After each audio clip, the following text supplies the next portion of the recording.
Hey.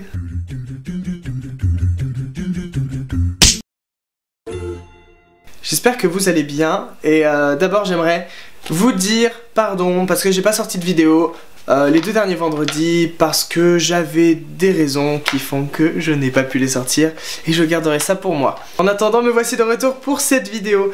Il s'agit d'un tag, j'ai été tagué par Yann de la chèvre, Yann Livrement Bon, que je vais afficher quelque part sur cet écran. Déjà merci à lui de m'avoir tagué, je trouve ça super cool.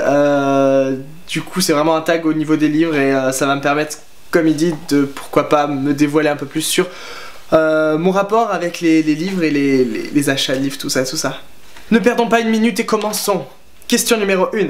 Es-tu un acteur compulsif de livres? Oui. 2. À quelle fréquence achètes-tu tes livres? Pour cette question, en fait j'ai pas de fréquence, c'est vraiment... J'ai tendance à être un peu trop compulsif comme c'était dit avant. Il suffit que je traîne un peu trop sur Amazon et qu'il y ait vraiment 2-3 titres qui me plaisent et des prix qui soient pas trop chers, je saute dessus direct et voilà. 3. As-tu une librairie favorite? Non, parce que je fais uniquement des achats sur internet. Oui, je sais, c'est pas top. Ça m'arrive de temps en temps quand je suis dans un espace multiculturel type Leclerc ou la Fnac. Ça m'arrive de craquer sur des livres, c'est même les moments que je préfère. Mais c'est vrai que le côté pratique d'internet, le côté pas cher aussi des occasions sur internet, voilà, font que je préfère ce moyen là. 4. Fais-tu tes achats livresques seul ou accompagné? Seul. Du coup, parce que je suis tout seul chez moi et je commande sur internet, donc bon. 5. Librairie ou achat sur le net? Question 6. Vers quel type de livre te tournes-tu Vers quel type de livre te tournes-tu en premier? Je dirais tout ce qui va être la jeunesse, tout ce qui va être le young adult.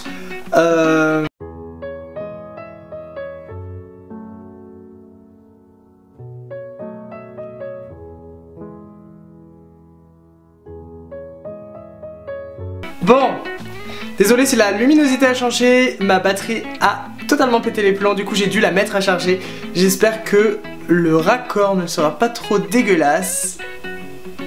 Bon, mes livres vraiment préférés, ce sera tout ce qui va être littérature jeunesse, young adulte, dystopie, tout ce qui touche en général l'âge adolescent, le début de l'âge adulte, voilà. 7. Préfères-tu les livres neufs ou d'occasion? Je suis pauvre, occasion. Question 8. Qu'aimes-tu dans le shopping livresque? Si jamais je suis en magasin, ce que j'adore c'est flâner vraiment très longtemps. Je pourrais rester des heures et des heures dans un magasin, dans une librairie, à regarder les livres, à lire les résumés, à essayer de voir ce qui pourrait m'intéresser et l'univers qui pourrait me toucher. Découvrir de nouvelles choses, je pense. 9. Te fixes-tu une limite dans tes achats par mois? Non.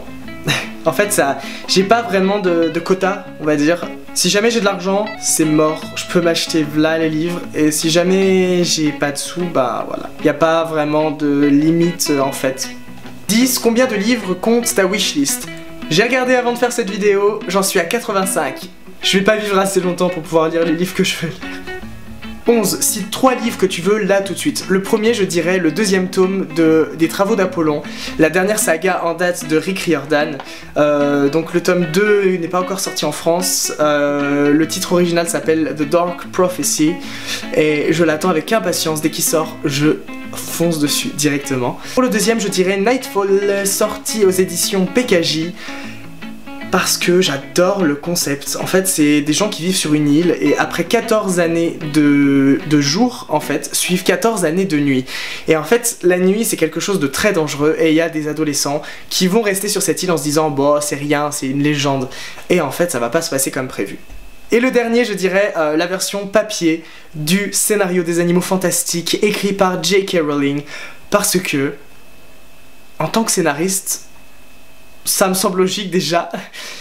En tant que fan de Harry Potter, encore plus. Et surtout parce que le livre est un super bel objet. Et voilà, vraiment. 12. Précommandes-tu tes livres? Oui. Pas toujours, parce que en général j'achète des livres qui ne sont pas récemment sortis, souvent des livres qui ont eu le temps de baisser niveau prix, parce que encore une fois je suis pauvre. Mais c'est vrai que dernièrement j'ai acheté une ou deux précommandes, parce que c'est des livres qui m'intéressaient beaucoup, et c'est vrai que quand on a vraiment l'envie d'acheter un livre, si jamais c'est raisonnable par rapport au budget ou quoi que ce soit, bah oui, lançons-nous et commandons. Question 13, pourquoi un tel surnom? Pourquoi Gaga c'est lire? Parce que mon surnom c'est Gaga, je m'appelle Gaëtan, donc Gaga, c'est comme ça que les gens m'appellent. Et c'est lire parce que à la base je voulais faire vraiment une chaîne beaucoup plus portée booktube que analyse de films, mais c'est vrai que le côté scénariste en moi a repris le dessus. 14. Parle-nous de ton professeur préféré. Et ben là je vais pas aller très loin parce qu'en fait c'est un professeur que j'ai eu pendant les 2 années d'école, à l'école de la Cité du Cinéma, là où je suis actuellement. C'est un professeur qui est à la fois super pédagogue, dire, il a une façon d'enseigner qui est géniale, mais c'est aussi quelqu'un qui n'hésite pas à se mettre en spectacle, qui n'hésite pas à jouer un peu le rôle d'un professeur un peu exubérant.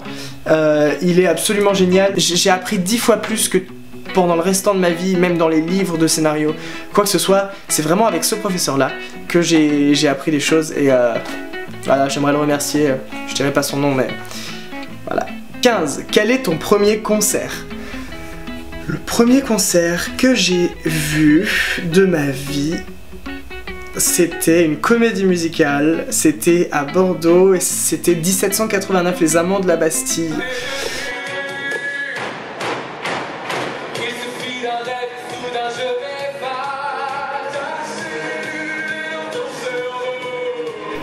Il faut savoir que je suis... Oh. Il faut savoir dans ma vie, j'ai 3 passions principales. Disney, Harry Potter et les comédies musicales. Voilà. Globalement, que ce soit film, que ce soit sur scène, les comédies musicales c'est ma vie. Je trouve que c'est un moyen extraordinaire de mélanger tous les arts. La danse, le cinéma, le théâtre, le tout, ça réunit tout et en un seul film ou en un seul spectacle, il y a vraiment une panoplie de compétences artistiques qui m'éblouit à chaque fois. Et puis je trouve qu'en France on a quand même des comédies musicales qui sont particulières et qui regroupent un bon gros nombre de gens talentueux. J'ai d'ailleurs fait un de mes stages par rapport à mon école sur la comédie musicale Les 10 Commandements, le retour du coup de le remake qu'ils ont fait cette année. Et c'était vraiment une des meilleures expériences de toute ma vie, c'était incroyable et je pense que mon attrait pour les comédies musicales ne va faire que grandir au fil des ans. 16. Quel est ton endroit préféré au monde? À vrai dire, j'ai pas d'endroit préféré au monde, il n'y a pas un endroit où je me sens vraiment plus à l'aise qu'un autre, je suis quelqu'un qui m'adapte plutôt facilement. Mais c'est vrai qu'il y a une ville de mon enfance pour laquelle j'ai beaucoup d'amour. C'est une petite ville qui s'appelle Méché-sur-Gironde, qui est en Charente-Maritime.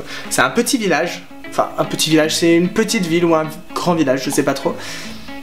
Et c'est vraiment tout ce que j'aime quoi. Il y a des arbres partout, il y a des belles plages avec du sable fin, c'est calme, voilà. 17. Un endroit que tu aimerais visiter. Il y a un endroit, vraiment, que j'ai toujours voulu voir, dont j'ai vraiment que des bons retours, que ce soit sur le paysage, que ce soit sur la mentalité des gens qui y habitent. C'est la Nouvelle-Zélande. Et c'est vraiment le premier endroit où j'irai si jamais je dois partir en voyage bientôt, si jamais j'ai les moyens de partir. Je pars directement en Nouvelle-Zélande. Après, il y a aussi des pays comme l'Islande, l'Écosse, voilà, tous ces pays-là, avec des grands espaces verts, beaucoup de nature, des gens humbles et tout ça, voilà, c'est ce que je veux voir, la simplicité. 18. Parle-nous de quelque chose qui te rend complètement fou en ce moment. Si on prend au sens fou positif, dans le sens je suis complètement gaga de quelque chose, je dirais la fin de l'école, dans le sens où c'est la fin de mes études. Clairement, là j'ai encore un mois et après c'est fini. Et surtout, tout ce qui va arriver après. C'est-à-dire que, en ce moment, il y a des petites choses qui se montent, il y a des projets qui se créent, il y a beaucoup de choses de travail, d'expérience à acquérir. Et même si je suis dévasté de devoir quitter l'école, j'ai très hâte de développer tous ces projets, de pouvoir travailler en collaboration avec tous mes potes de l'école, vraiment à me lancer dans une carrière créative. Et c'est ce que j'attends de plus. 19. Si tu pouvais posséder quelque chose instantanément, juste en claquant des doigts, que serait-ce? Si je pouvais posséder quelque chose instantanément, je demanderais qu'à chaque fois que je claque des doigts, je puisse modeler le temps comme je veux. C'est-à-dire, j'ai des potes à voir, j'ai du boulot à faire, c'est pas grave, je fais le boulot, bam, je remonte dans le temps, je vais voir mes potes. Comme ça, jamais je ne manquerai de temps pour faire tout ce que j'ai envie de faire dans ma vie. 20e et dernière question. Qui tagues-tu pour reproduire ce tag? En fait, j'ai pas beaucoup de potes youtubeurs. Je suis un peu arrivé comme ça, sur un cheveu, comme un cheveu sur la soupe, et du coup, j'ai pas vraiment parlé à beaucoup de gens. Je vais taguer une personne, et c'est Mathieu du coin de Mathieu. Pourquoi? Parce que il m'éclate ce mec. Genre, mais vraiment, à chaque fois que je regarde ses vidéos, je suis plié de rire parce qu'il est trop drôle. Si jamais tu me vois et si jamais ça te branche, eh ben, je serais ravi que tu fasses ce tag. Et si jamais ça te branche pas, bah le fais pas, y a pas de souci. Et n'hésitez pas, vous, chez vous, à refaire ce tag, ce serait vraiment super cool. Voilà, cette vidéo est terminée, j'espère que ça vous aura plu un minimum. Merci à Yann de m'avoir tagué sur sa vidéo. Et j'espère que le résultat sera pas trop mal. Vous pouvez me retrouver sur Facebook et sur Twitter comme d'habitude. Il suffit d'aller dans la barre d'infos, vous cliquez, bam, vous me suivez et c'est génial. Sur ce, je vous dis à une prochaine fois et j'ai beaucoup de choses dans les cartons. Beaucoup d'analyses, beaucoup de tags, beaucoup de choses comme ça. Les vidéos sur l'écriture vont être repoussé pour le moment, je pense que vous l'avez remarqué, je l'ai promis depuis un certain temps, mais malheureusement je ne vais pas pouvoir tenir cette promesse parce que c'est des vidéos qui seront beaucoup plus compliquées à faire que je ne le pensais. Je ne suis pas professeur, du coup il va falloir plus de travail pour moi. Je ne sais pas encore quand elles sortiront, mais restez connectés, vous en faites pas, c'est prévu et j'ai dit que je le ferais, alors je le ferai. Sur ce, je vous souhaite une bonne journée, une bonne nuit, une bonne matinée, peu importe. A plus. Abonne-toi. Abonne-toi.